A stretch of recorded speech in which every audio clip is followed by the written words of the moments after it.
G'day folks, Chris McLean back again, and in the studio today I have the wonderful Amanda from Wynne Marketing. They're a strategic marketing consultancy which solves problems for business owners of small regulated firms, and that usually tends to be financial advisors, mortgage brokers, insurance brokers, that kind of deal. And they focus on helping in 5 key areas: strategy, brand, lead gen, conversion, and retention. This is going to be a super exciting show with the wonderful and bubbly Amanda. Thank you for coming all the way from across the pond, Amanda. For staying up, and great to have you here. Yeah, flying over, my arms tired. No, it's great. Thank you so much for having me on the show, Chris. No, pleasure. So take us back to, we always like to start at the start. How did this come about? Were you always in marketing? Did you come out of other agencies? Did you come out of corporate? How did Wynne Marketing come about? Yeah, it was a bit of everything. I think it started when I was about 15 and I loved colouring with colour pencils, which is all I actually managed to get to do in school because there weren't any computers. When you say that now, it makes you sound like a dinosaur, doesn't it? But yeah. I really enjoyed being creative in school, and we did a kind of graphic design where we had to create logos and things and draw everything. And then I went into the world of work, having been told you can't do that unless you're going to move to a big city, and kind of found my way into creative role anyway. So I was working for local council and got dragged into doing creative things, taking photos and building exhibition boards, using my graphic design skills and just sort of built on it. And then of course the internal books, teach myself how to code, and getting on Dreamweaver all night, just getting really addicted to everything to do with marketing.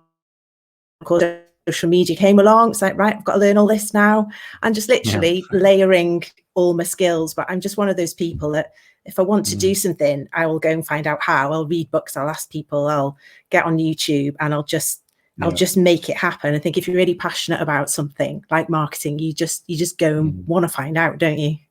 Yeah, it actually sounds really, really similar to my background. And again, I did graphic design and stuff in school and was always creative and tracing, cartoons off the TV and colouring and drawing and that kind of stuff. But yeah, I would remember cutting out paper and using stencils and actually writing and drawing stuff for graphic design submissions back in the day.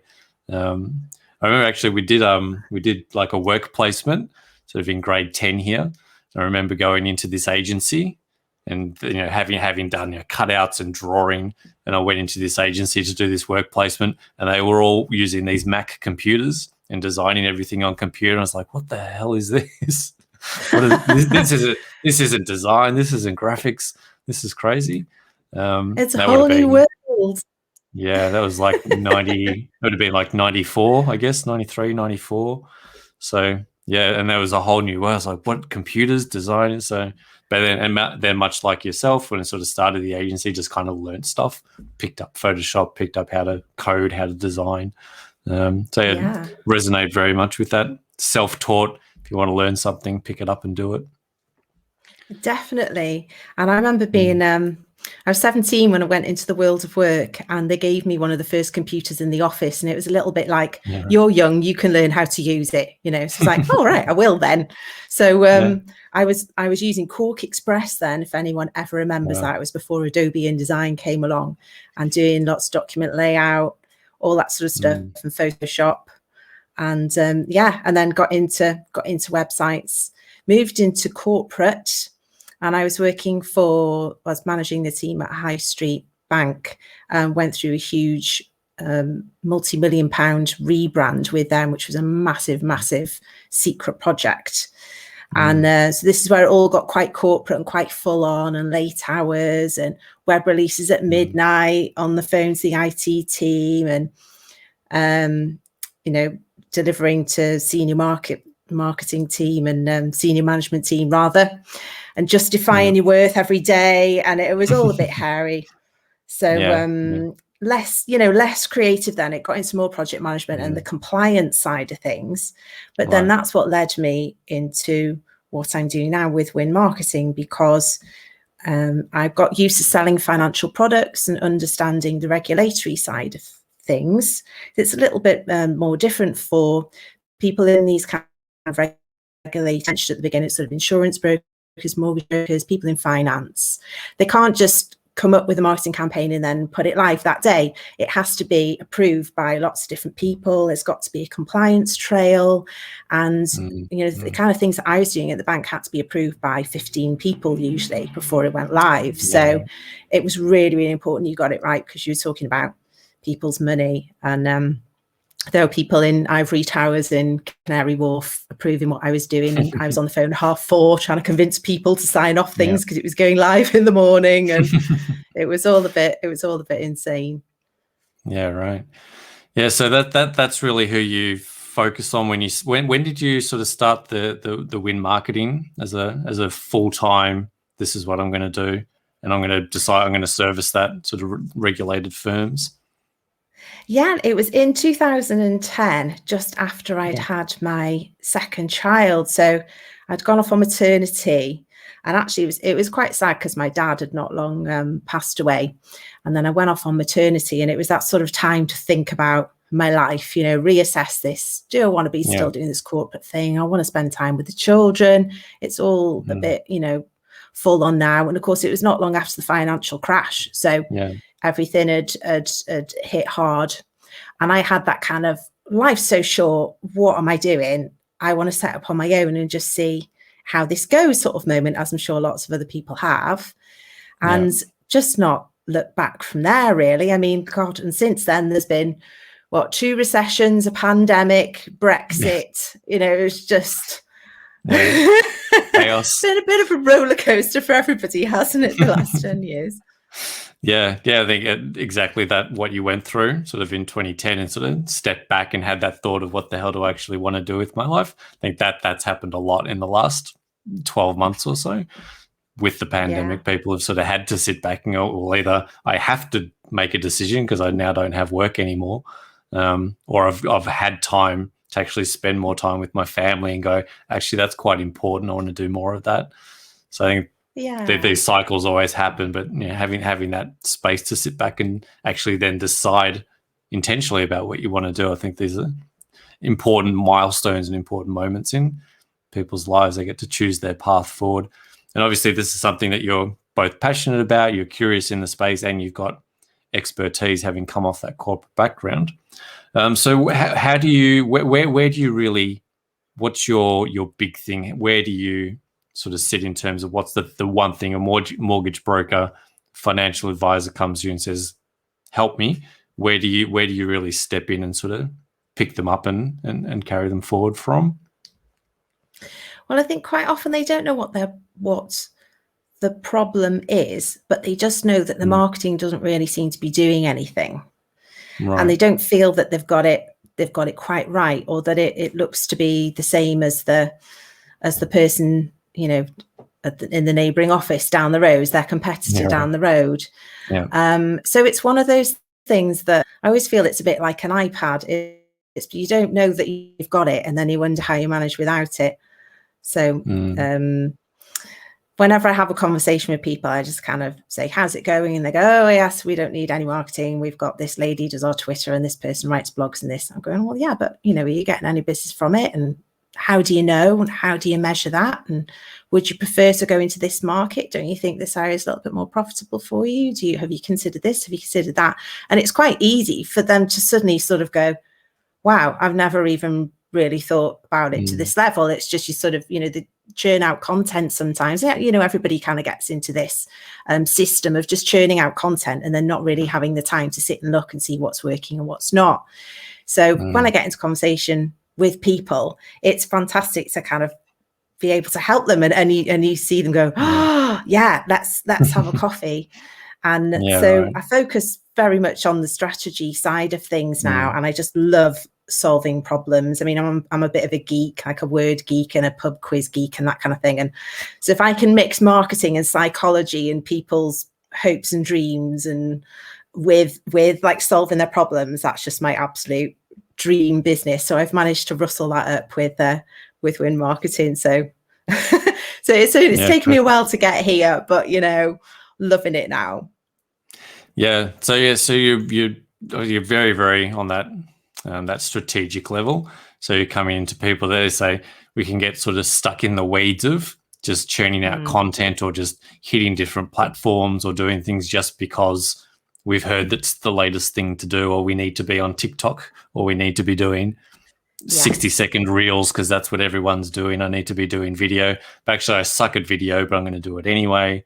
We get stuck in this cycle of, well, I've got to publish 4 times a day, and you're just pumping stuff out and maybe getting some vanity metrics, right? But where's the business? Is that actually generating return on that time investment or that money investment if you're paying for paid ads? So it's always interesting speaking to agency owners, because it's always find that because we're in this all the time and we're in marketing, we're in advertising, we're on platforms all the time, we kind of just, it's easy to assume that everybody knows what to do. But as you're saying, a lot of businesses just don't know what they're doing a lot of the time. And even in 2021, they still don't really get how this stuff works. Yeah, it's that difference, isn't it, between knowing how to post something on Facebook and then actually creating a post that people are going to engage with and then brings you business. I mean, it's completely different levels, isn't it? So a lot of these people, they do just sort of put the content out and tick the box. I really like to listen to what they're doing and what they're trying to achieve with a business. And I always feel that there's a gap between where they are and where they want to be, whether that's an income level or, certain number of customers, or sometimes they just want to sort of wind things down and work less. So that gap can be filled with marketing. There's so much that marketing can be sold, a whole load of money coming in from a load of new paying clients, or going into another area, just diversifying. So when you sit and try and understand their business goals, then you're able to say, well, I know how we can get you there. We need to sell more of this, or we need to increase the price of this. And then how do we do that? Right. Ways that we can reach a new target audience. Where might they be? What's the best way to get in front of them? And it's not always digital either, because quite often people just automatically go, oh, social media, website, and then that's the end. But I've gone out to people before and they're working so hard online, and then I kind of really nicely say, but have you thought about the signage on your building? Things like that. I couldn't find you. And it's like, oh, really? And you think, oh, it's, someone else, it's so obvious, the other things, and the offline things. And, just when we can get out and about again, just networking and having a cup of coffee with someone influential who can just unlock those doors for you, and all of that kind of stuff. It's not old school. It's the marketing mix, isn't it? It's the mix. Yeah, but I mean, it's considered old school these days, but that old school, new school mix, that's still what works. I mean, imagine doing a flyer bomb around your local community, the local high street nowadays. That would be pretty standout, right? Compared to 20 years ago, everyone was doing flyers or postcards, but now that's kind of niche and cool and right, it's a bit boutiquey. If I'd sent you a handwritten letter, or I dropped off a gift basket, or this kind of old school tactical stuff, or guerrilla marketing tactics, is stuff that sort of this real world stuff that has sort of fallen away because which is weird. And again, I guess coming from our generation and our background, digital wasn't the first thing when we started out. Digital was like maybe an add-on. You might do a bit of a website update or a bit of an animation or video online. It wasn't the lead thing. It was TV, radio, print, right? PR. That was the stuff that led. Brochures, flyers, printed material. That was the first call. Stuff. Yeah, and then maybe you tack on a bit of digital, but it's really, in 20 years, it's flipped massively. Where it is now, it's digital first, and even a lot of that other stuff doesn't get considered anymore. So I love that you're saying, looking at, can I find you business? Is your signage right? Can you paint it a new color, right, and make it more visible on the high street? Basic stuff like that can be easy to miss in a digital world. Yeah, definitely getting back to basics. And I think a lot of the client retention side of stuff as well is particularly with the people that I work with, once they've got a client, they want to keep a client. And, and it's a really big thing to keep the client for life. So I work with people on creating them loyalty programs, subscription models, and these sort of surprise and delight ways that they can say hello to their clients. So you saying about sending things through the post. Over the last year, I've been sending out things to my clients through these, the card delivery people, where they'll send a personalized card and a load of chocolate with it or something, just on their birthday, to kind of go, hello, I've not forgotten about you. There's so many different things to do. It's just all comes down to the customer or the lead, the person that you're trying to get in front of, and what's the best way to connect with them. And that isn't always a click or sticking an advert on the front of their favorite YouTube video, which could actually annoy them. It's really trying to get into the heart and mind of those people, isn't it? What's going to do? How can you do something that will impress them? How can you do something that's going to make you stand out? And it's not necessarily another ad. That's what I think. Yeah, it's that point. It's that differentiation in a pretty saturated world. So sending a flyer or sending a bouquet of flowers and just saying, "Hey, I'm new in the. Just set up my office down the street, and I help people like you, and just wanted to say I'm in the neighborhood. Come, give me a call one day." That kind of stuff can still be super, super effective, but easy to do, but easy not to do. Easy to just not even think about that stuff. I think like tangible stuff is easy not to think about. Yeah, this is it. So these are all the kind of strategies that I come up with for customers. Whatever is going to work for them to get them in front of the people they want. Sometimes it will be a fancy event, a VIP event, and can't wait till we get some of those. I was dining off Prosecco and canapes in 2019 for my dinner, and then last year was a bit of a shock. Tin beans. I couldn't go out anymore. Yeah, dreadful. But the kind of marketing strategies I tend to, people ask me quite a bit about what's the difference between strategy and a plan. And I think strategy is that thinking bit that you do, and you come up with ideas and you dismiss some, and you come up with others you think, oh yeah, that's great, I want to work on that one. So it's about the why you're doing it, the what you're doing, and the who it's for. And if you can get those bits right before you do any marketing, I think that really helps people to nail what it is that they're creating, whether it's just a basic post or whether it's just a whole big strategy piece.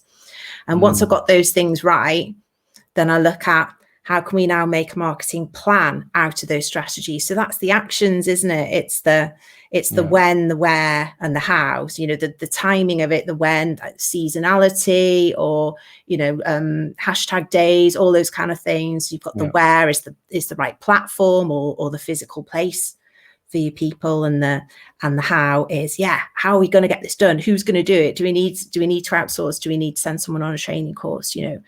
And all this sort of deadlines and things against it, so that you're working on your priority projects. These are all the kind of things that businesses know they should do. It's that should bit, isn't it? But they kind of go, let's just post it. And then, the next day, let's just post it. And 6 months, 12 months down the line, you go, hang on, I've spent all this money on marketing and I haven't had any return on my investment. Well, this is the bit, just this bit at the beginning, just a couple of hours is going to get people that investment. So it's that return rather. So it's really important to do. I would say that though, wouldn't I? Because it's my thing. But I mean, it's principal stuff, right? It's that's marketing foundations, right? If you don't know why you're doing what you're doing, and who you're trying to serve, you're going to you're just going to be throwing stuff out and hoping something sticks. That's not a. They said that's not a strategy. That's not a strategy. Plan. Yeah. But of course people do, and they get, like you said, they get overwhelmed with the amount of platforms that there are and how often to post, and you just get sort of lost in this quality over quantity over quality. And we want to hit that quality every time. It's far better to be delivering something of value, isn't it? Yeah, well, you want to be actually targeting. You want to be very, very focused and getting the right message to the right person at the right time on the right platform in the right context, rather than just going, well, we serve everyone, and here's what we're doing. We're just going to post what we want to post because we think it's great, or we're just, if there's no, as you said, there's no strategy behind it, and then that strategy, that thinking's not detailed down into a plan of action, a plan of attack. It's really, it's hope. It's a hope. It's not even a strategy. It's a hope, and that's not going to get you the right person that's going to be an ideal buyer for you, right? You might get some likes, you might get some fans or some follows and this kind of vanity stuff. But unless you're very, very specifically, and it's going to waste time as well, right? You're going to waste time, you're going to waste money because you're just throwing stuff out and hoping it sticks, rather than putting the right thing at the right place in front of the right person that you've decided through your strategy and identified this person's the most likely person to buy whatever I'm selling, whatever I'm offering, and then bringing them through some sort of a process to where they become a customer. Yeah, so that's where all your digital stuff comes in, isn't it? Because once you've got them in the right place, then that's where you want to be able to track the journey and see how they've responded and where they are in your pipeline. And so I absolutely love all the techie stuff as well. Don't get me wrong, I'm a bit obsessed with data and CRMs. I love setting up sales funnels and building all that kind of stuff. It's just making things work, isn't it? Yeah, I mean, that's I guess that's the nice shift, right? In the last decade or last couple of decades, where now you can get down to the minutest detail, really, really granular understanding of how your market operates, how they choose to buy, when they show up, how long they spend watching your content, where they go, what they do, what that process is, and you can really fine tune that stuff. Whereas sending out 5,000 brochures and a couple of people call you back, it's pretty hard to track that and really understand like how many people read the headline and how many people turned it over and who liked the color palette. It was pretty hard to really understand. Whereas now you can track that, right? If it's digitized, you can track 50% saw my headline and then 30% read down to this bit and then they dropped off at this point and 10 people clicked the button. You can get that kind of detail, which is pretty amazing. Yeah, I've got these this one company that keeps sending me a leaflet, same leaflet every couple of weeks, and I just pick it straight up off the floor and put it straight in the recycling bin. It's like, I am never going to buy this, and I just wish I could click unsubscribe on this blooming leaflet that they keep sending me. But it's a hope strategy, I guess.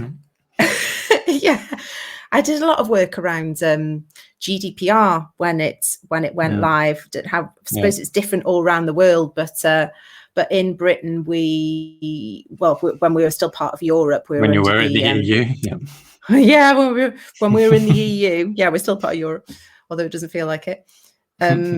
We and that came into force in May 2018, and prior to that, I was sort of speaking to people saying, I'm sure this is going to affect people's marketing databases. Why is everyone just talking about IT? This is going to be a bit significant, isn't it?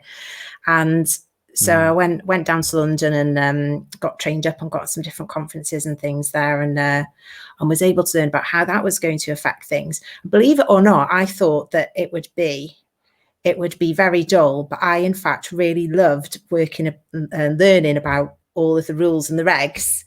Because I'm a bit of a rebel, don't tell anyone, but I'm a bit of a rebel. So I always find if I learn the rules, then I find the ways round the rules, you see, not breaking them. We never break rules, but it's kind of like, right, here they are. And then here's how I can still make it work in the grey areas or what have you. Yes, and use them in my favor. And I just love the whole thing about, making sure that we are managing data, because a line of data is a person, and data's just sort of got out of control, hasn't it? And people are collecting it all over the place and selling it without any real sort of rules. And at least GDPR was a kind of attempt at trying to manage that area. So I went around speaking to quite a few people on that and doing seminars and saying, do you know the amount of info that you collect on people, what you do with it, how do you look after it, and how do you use it? And then of course, once you help you manage them and cull it and make sure things are secure to reduce cybercrime things as well, then I was able to go, now you've got lovely clean data. Here's all the exciting marketing things you can do with it. So that was a big win as well, and is why I'm so keen on helping people with their CRMs now and getting their data set up and categorized and working properly. Because it's pointless sending people a load of stuff that they don't want, like my leaflet that keeps arriving for I don't know, mobility chairs or something. I'm going, I really don't want one of these. Not quite there yet. No, give me at least another 20, 30 years, please. I should keep one and go back to them if they're in business 20 years and say, thanks for this leaflet, mate. But that's the point of building a business, right? You're building a list of people, and they always say the money's in the list. So if you're not collecting that, you're not building that community, whether it's a Facebook group or an online community or an email list, which is a community of people that, again, know, like, and trust you, that have dealt with you in the past, that have a history. If you're always trying to go out and just get new customers, that's a very expensive thing to be doing all of the time. Yes. When you might have a list of a couple thousand people, a couple hundred people that you can monetize a lot easier. So having really good data, as you sort of weeding it out, so that you've got the right people on those lists, and having a community that's off platform as well, I think is another great way to think about it. People in a CRM, people in a list that's not Facebook, that's not LinkedIn, that's not Instagram, that could go away tomorrow, right? It could go away tomorrow. The rules could change. Something could happen where suddenly you don't have that platform anymore, and your business is gone because you're all in on Facebook, and suddenly you can't. I mean, iOS 14 coming in now is playing havoc with ad campaigns and stuff on Facebook. With the changes in pixels, you can't pixel stuff anymore. There's a whole bunch of cookies and regulation around that's coming in, and it's going to massively upset a whole lot of people. So very important, as you're saying, to get people off into a CRM and have an off-site community that you own, where it's your own platform. Definitely. I mean, people who've only got the business on Facebook, they just subject to the rules or being banned or anything. I had a marketing franchise business years ago, and it was very much reliant on Google reviews. And then Google did this whole massive update. It was Panda or Pelican or something. And then someone tell me which one it is, because I can't remember, or anyone listening, let me know which one it is. Panda, I think Panda sounds familiar as something that upset people. And that just absolutely messed up everybody's online reviews and blogs, and said, no, it's Google reviews now, because these are trusted, and we don't put any trust in a lot of these other sites who could just be making up reviews and testimonials and scoring themselves. So there was actually a really good step by Google, but not great for my business at the time. The franchise, which went under shortly after, luckily I wasn't still a part of it then, but so these things come along, and you've just got to stay ahead of the curve, haven't you? You've got to have that vision and know what you want to do, and pivot and diversify and everything else, ducking and diving, wheeling and a dealing, like we have all been last year, to still keep things going. But it's being of value. And the thing you said about the list, I always think of that sort of Spider-Man quote, well, slightly adapted. With great lists comes great responsibility. And just remember that those people, the lines and your data, your database, that's all people there. That's their info. And, just don't be spammy. Just send them good stuff. Send them things that's going to make a difference in their life. And then your business will come, that you reap what you sow and all that sort of stuff. Help people by helping them, all that kind of stuff. Add value, actually be a person of value, and help other people do what they want to do and achieve their goals. And the business will come as a byproduct of that, right? That's it. Good karma. Amazing. And I think that's a fairly good place to wrap up. Amanda, if people want to find out more about you, they want to find out and they want to sort out their strategy, their plan, their who's, their what's, their why's, their where's the best place for them to come and find you? There's a couple of places up on screen for those watching, but where's the best place for people to come and connect with you? I live on LinkedIn mostly. You may see me appear on Facebook, Instagram, and Twitter every now and then, but LinkedIn's where I build my community. So do come connect with me, please.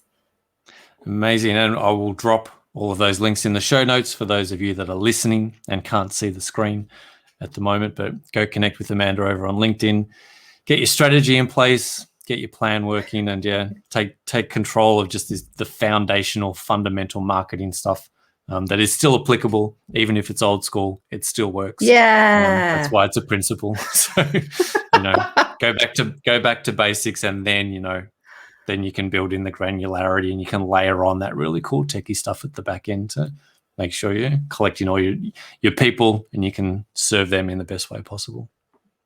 Love it. That's it. Amazing. Thanks for dropping by. I know it's a bit late for you, but I appreciate you taking the time and joining me here today, and always good to chat. Thank you for the value and lots of insights for people watching. I think there's a lot of good takeaways for people wherever you're at, whether you're on agency side, if you're on the client side, a lot of good stuff. Get back to basics. Look at the foundations. Look at where can you diverge, where can you be different in serving your clients and helping your clients get more customers. So yes, thanks, Amanda. Thanks for swinging by. Yeah, thanks so much, Chris. And everyone get subscribing to this podcast or watch it on YouTube, because it is brilliant. And I've been listening to all the past episodes and learned loads. So go back over the other episodes too, and stay connected with Chris. Thanks, everyone. Amazing. I'll send you that $50 for that plug when we're done here, Amanda. Perfect plug. Love it. Thank you so much. Thanks for tuning in, and we'll see you on the next episode. Thanks for being here. Bye.